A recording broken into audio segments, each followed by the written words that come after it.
Maybe even these notorious crime bosses wouldn't have imagined they'd die in ways like these. 1. Carmine Galante, New York, 1979. At noon on July 12, 1979, the back patio of Joe and Mary's in Bushwick shimmered with heat off its metal tables. Under a tangle of grapevines sat Carmine Lilo Galante, the man who always had a cigar clamped in the corner of his mouth. He was the acting boss of the Bonanno family. Philip Rastelli was in prison, the muscle behind the French Connection heroin pipeline that ran Sicily, Montreal, New York, and so brutally self-assured that even rival families kept their distance. Galante wanted the profits to himself, brushed off the commission, and leaned on Sicilian gunmen, the Zips, to enforce his will. It was a formula that turned just about every gun in the city in his direction. That afternoon, he shared lunch with Giuseppe Turano, the restaurant's owner, and Leonard Coppola, a Bonanno associate. On the fringe of the table stood 2 Sicilian bodyguards, faces unreadable. The air smelled of tomatoes, olive oil, and cigar smoke. Galante exhaled a thin smile, as if nothing on earth could reach him in broad daylight. Then the rear door swung open. 3 men in caps stepped in, one with a shotgun, others with pistols. Everything froze for a beat. Galante's 2 guards didn't draw. They edged aside, clearing the shooter's line as if it had been arranged. The first burst pulverized the tabletop. Coppola flipped backward. Turano folded over, clutching his chest. Galante had just turned when a close-range shotgun blast hit chest-neck jaw, followed by neat finishing shots from handguns. He pitched forward, half his body sliding over the table's edge. The cigar still stuck to his lip, the chilling detail captured in the crime scene photo that would become famous. The medical examiner's language was spare and lethal. Multiple gunshot wounds at close range. Instantaneous death. No possibility of resuscitation. The gunfire died, leaving only cordite mingled with cigar smoke and a vacant patio. The killers slipped out the same door they'd used to enter. How did a heroin king die so easily? Because the sentence had already been agreed to. The other New York families, along with Rastelli loyalists inside Bonanno, wanted Galante gone to restore the rules of profit sharing. The sidestep by his guards was the unsigned signature on that decree. The aftermath was immediate. Bonanno power shifted, factions realigned, and that photo of Galante motionless with his cigar unextinguished hardened into a cold axiom of mob life. Power doesn't need fireworks to end. Sometimes all it takes is a single pop at lunchtime. 2. Nicolo Rizzuto, Montreal, 2010. On the night of November 10th, in the warm yellow light of a kitchen in Montreal's Ahuntsic Cartierville, Nicolo Rizzuto, 86 years old, patriarch of the Rizzuto clan, sat at the wooden table where he always sipped wine and kept one ear on the phone. Don't let the age fool you. Papa Rizzuto was the Sicilian godfather who built Montreal's mafia power base in the 1970s, when the Sicilians unseated Cotrone Violi. He spread influence through construction, imports, money laundering, and cross-border ties to New York. For years, the press called Rizzuto the Sixth Family, big enough that every player in the city kept their distance. That night, his wife and daughter were home. Outside lay a patch of yard under dark trees, an old fence, a drainage ditch fading into night, a brief, soundless flash, then the hard crash of shattering glass. A round fired from the yard punched through the kitchen window and hit Rizzuto in the head and neck just as he leaned to one side. He collapsed where he sat. The chair skated back, the wine glass quivered on the table. Family rushed in and dialed for help. But with a deliberate, close-caliber shot like that, pulse and breath faded almost instantly. Investigators later wrote it coldly. A single precise shot from outside, at a safe standoff distance, leaving a clean bullet hole in the pane and a clear flight path across the room.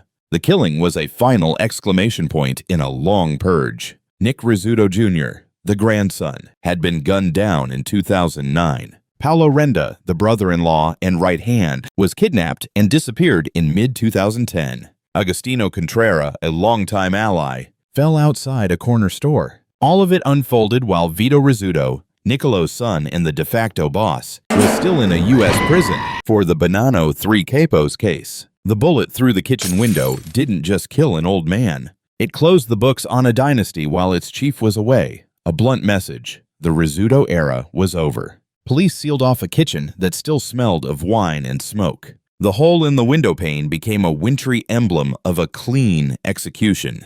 No struggle, no shouting, just one shot from a distance through the same frame where a family ate dinner. And in Montreal's underworld, that night refreshed an old lesson. When mafia politics shift, even a kitchen can turn into an execution ground. 3. Vyacheslav Yaponchik Ivankov, Moscow, 2009. On the evening of July 28, 2009, outside a Thai restaurant on Moscow's Khoroshkovsky Highway, a stocky man stepped down the stoop as a lighter snapped crisply. It was Vyacheslav Ivankov, nicknamed Yaponchik, a legendary vor-vizakane thief-in-law of the Eastern European underworld, who had kept time for extortion, gambling, and smuggling rackets from the twilight of the Soviet era, then to New York, and back to Moscow after serving time in the United States. Yaponchik was more than a name. He was the arbiter of the dark, a man both Slavic and Caucasus crews respected and circled because of it. He had just reached for the handle of his Mercedes when a single shot ripped the night. A sniper's round, likely from a long-barreled rifle fired from an elevated hide, pierced his flank.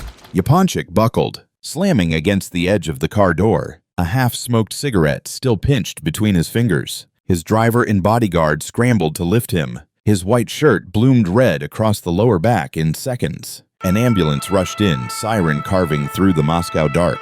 At the hospital, surgeons opened his abdomen. Blood and intestinal contents poured out, hollow organ damage with clear risk of peritonitis and sepsis. He survived the first operation, but weeks later, a cascade of infection and multi-organ failure set in. On November 9, 2009, Ivankov exhaled for the last time, a slow death that began with a cold shot on a summer night. Who felled the keeper of the code of the underworld? In street talk, the answer orbited a factional war of the moment. Fractures between Slavic and Caucasus networks, throne games among veteran bosses. One shot from the dark. That's the message Moscow hitters prefer. Clean, tight, non-negotiable. For Ivankov, it was also the period at the end of his role as referee, because the very balance he enforced had become the excuse both sides needed to remove him. The case file reads cold. Rifle caliber round, downward angle, spent casing recovered near a probable hide.